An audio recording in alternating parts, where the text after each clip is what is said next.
you have any questions? Anybody have any questions? No questions? Yeah, here, let me get you on the microphone. You have her on the microphone, Bonnie?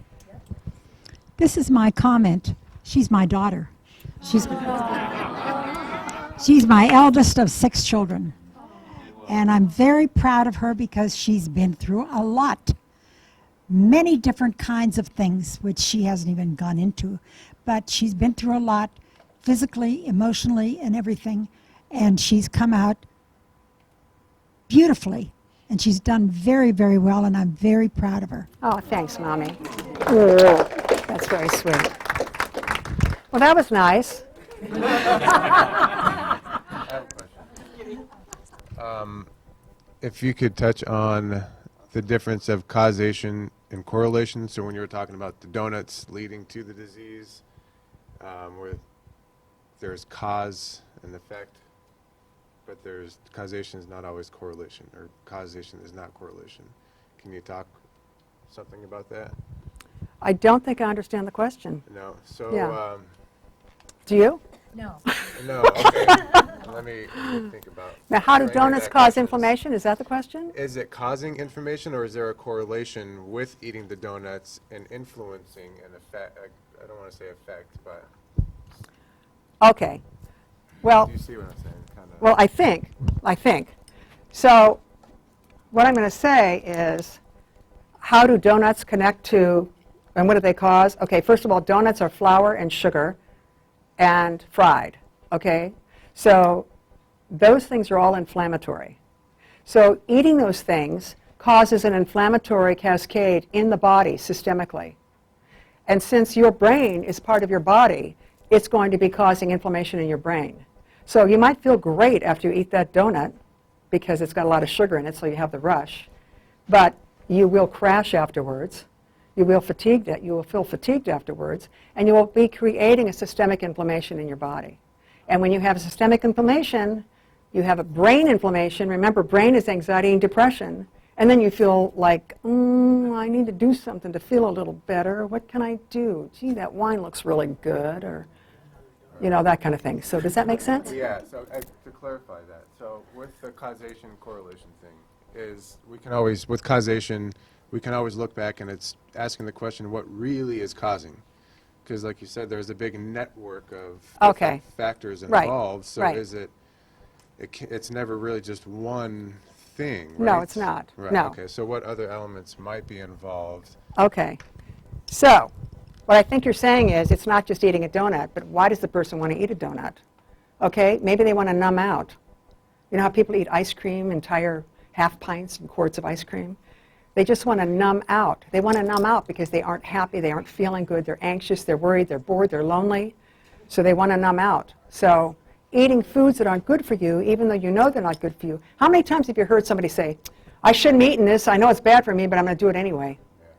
Well, what is that all about? Why would you want to intentionally abuse your body? Because you're not really conscious of what you're doing. And you've already been in systemic inflammation, which is causing mood disturbances. So you just want to numb out from them. Attitude with food kind of influences the whole inflammation as well. Exactly. Any other questions? Yes.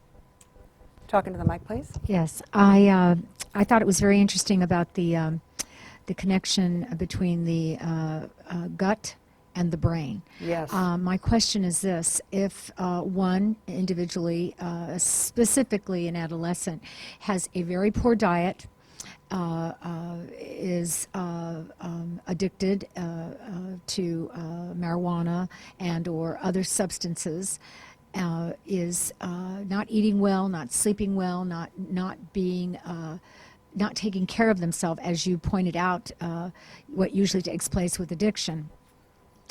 Can that person develop more than just anxiety, depression? Can it lead into a psychosis?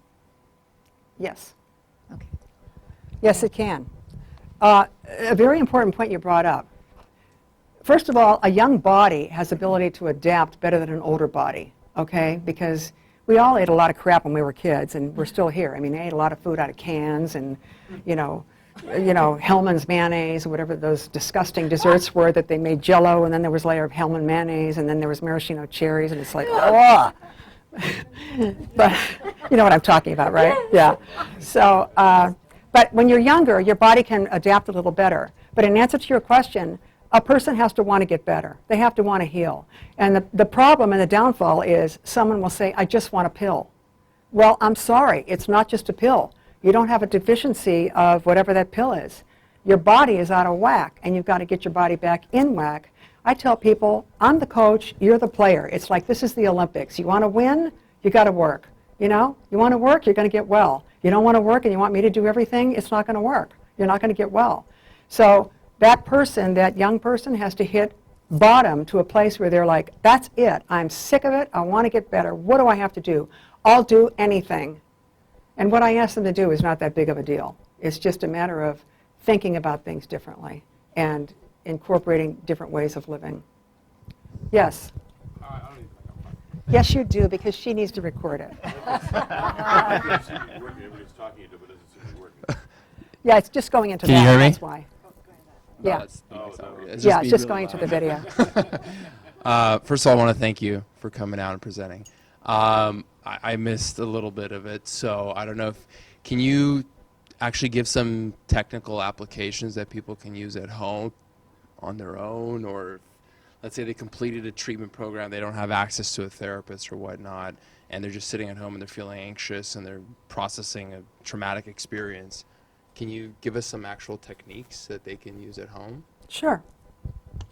Yeah, yeah. Okay, so there's a lot of great apps out there, and they're free. Many of them are free. So phone apps are wonderful because you can find a phone app that addresses a certain thing that you're working on, releasing anxiety or something like that. And I'll often suggest that people will use those. Another thing is to get out and walk. Get out and walk and move around. And another thing that's really important is to eat protein every 3 hours. Because if they don't eat protein, they're going to go on automatic pilot and they're going to revert back to the tapes that were there from before, which aren't very positive tapes. You can't initiate new behavior unless you have adequate protein. So if they eat protein every 3 hours, or if they're not eating, when people are anxious or they're depressed, remember, the gut has the serotonin, okay? The serotonin receptors. And if they're anxious or depressed, they're not eating, or they're eating too much of the wrong thing. So if they can just eat real food and get out and walk around and listen to some apps and breathe fresh air, that can be a helpful thing for them to do. But they need support. They need support. They can't just be out there on their own because they're just going to slip back really fast, especially if they go back to where they came from, back to their neighborhood, back to their friends. That's disaster. They need to go someplace else. Move, go stay with a family member, something like that, in a different state, somewhere else. Yes. I know it's not working, but just act like it is. Hey, so you said we need to eat protein every 3 hours. So like I've been trying to radically change my eating habits. Do you have any suggestions for protein? And also, do you know anything about the human body being able to convert sunlight into protein? Okay. Well, sunlight, let me talk about that. That's really important because you get your vitamin D from the sun. And guess what? I see when I run labs on people, just about everybody I run labs on is super low in vitamin D. And when you're low in vitamin D, you're at risk of depression. So I make sure I run both vitamin D tests, which is not run by most doctors. I run the vitamin D 25OH and the vitamin D 125, which is often not run. And that way I can see how much their body is actually taking in. So sunlight is very, very powerful for mood. I know when I sit in the sun, I feel better. I like sitting in the sun. I don't even wear sunscreen. I just like sitting in the sun. It feels like it nourishes me. It feeds my soul. Now, as far as sunlight providing protein, I've never heard that before. So I can't comment on that. I don't know. And as far as what protein is, well, I know that some people in here are vegans and they don't want to eat animal protein. But some people who have that need to eat protein actually need to eat animal protein, especially if you're a type O blood. You're going to be a crappy vegetarian. You're going to get depressed and gain weight, and eventually you're going to crash. So in my experience, that's what I found. I myself was the perfect vegetarian. I made my soy milk from scratch. I didn't eat anything that was from an animal, anything that had eyes. And I was so proud of myself, and I did it for a few years, and I felt fabulous. And then I gained weight, and then I got kind of depressed, and then I lost my creativity, and then I wasn't motivated, and then I had a lot of pain, and then I couldn't get myself to do anything, and I went to see a Chinese doctor, and he said, Elena, you got to eat some protein. You're type O blood. I said, but I can't eat anything that has eyes or that ever walked, or I can't wear leather shoes, and he said, you know what? I had a baby at that time. He said, go get some Shelton Farms organic chicken. That was all we had at that time. He said, cut it into cubes. It kind of looks like tofu. Put it on your son's high chair and see if he eats it. Well, my son gobbled it up, and I thought, gosh, he's needing protein too. So I started eating protein, and I was pretending it was tofu chunks when I first started. You know, I still can't dress a turkey. It still freaks me out. You know, it's like, but I was a person who did not do well as a vegetarian. I'm a type O blood. So I have to eat every couple hours. I have to eat salmon or chicken or something like that. But everybody's different. Functional medicine is everybody's different, remember? Everybody's biochemically unique, so what works for me may not work for you. Any other questions? Alrighty then. Aren't eggs a good source of protein? They can be, but they're also one of the highly inflammatory foods. So some people can't do eggs, even though they are a good source of protein. One of my patients just texted me yesterday morning, and she said, does eating eggs add cholesterol if you have high cholesterol? The answer is no. Eating eggs does not raise your cholesterol. So if you like eggs and you feel good on eggs, eat eggs. But some people don't feel good on eggs. It causes an inflammatory response. They don't know what it is. 3 or 5 days later, they're tired, they're droopy, they're not feeling good, they're not motivated, they're not sharp mentally. I can eat eggs, but not regularly. I can have eggs like every couple months, and then after that, it's just, I can tell I can't eat them anymore. But eggs are a good source of protein if they're good for you, if you feel good on them. Any other questions? Yes, there's a question in the back here. Here you go. Talk in there so the video can hear you. Yeah? Yeah, if you get burnt out from hard-boiled eggs, Yeah? rolled up turkey, Yeah. rolled up roast beef, Yeah? hamburger, what other like choices do you Turkey, recommend? turkey bacon from Trader Joe's Turkey Bacon, fish, salmon, anything that's animal protein. You don't have to eat eggs if you're tired of eating eggs. I mean, it can be pretty tiring to eat eggs all the Also in time. the protein smoothie. Huh? It's also in the protein smoothie. It's in protein. If you get protein from me, yes, it's in your smoothie. Yes. So you can use that as a meal sometimes too. Yeah. Okay. Thank you. Thank you, honey. Do you have a question? No. All right. So is that it, gang? One more question up front here. Okay. Am I still on here? Yeah. There you go. There's a whole demographic of young people that are inside continually playing video games I know. and poor diets, very, very poor diets, living on Cheez-Its and other fast food, sodas, etc.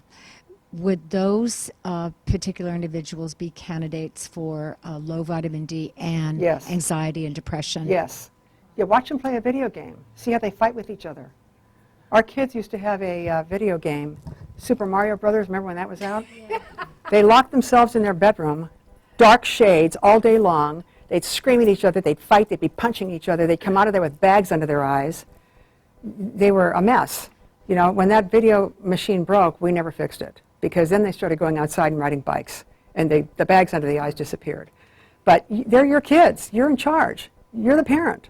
So, you know, you have to have the right food there for them. You have to go through your cupboards and have the right food there for them so that when they're craving something, the only choices are what's in the refrigerator or what's in the cupboard, which is okay. Not bad food. Things not in boxes. You know, you want to stay away from boxed food. Real food. Have cut up vegetables in the refrigerator. You know, things like turkey slices in the refrigerator. So when they're hungry, that's what they're going to eat. And yes, the deprivation of the vitamin D is very, very important. They need to get outside. Kids, when we were young, we were always outside until our mothers would call us, come home, come home. Hours later, we wanted to stay out forever.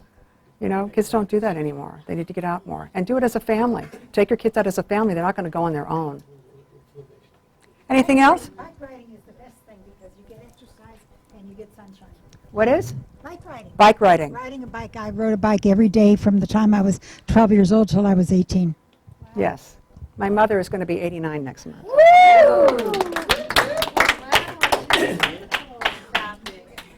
Okay. Is that it, gang? Thank you so much for coming. It's been great to be with you all. Thank you.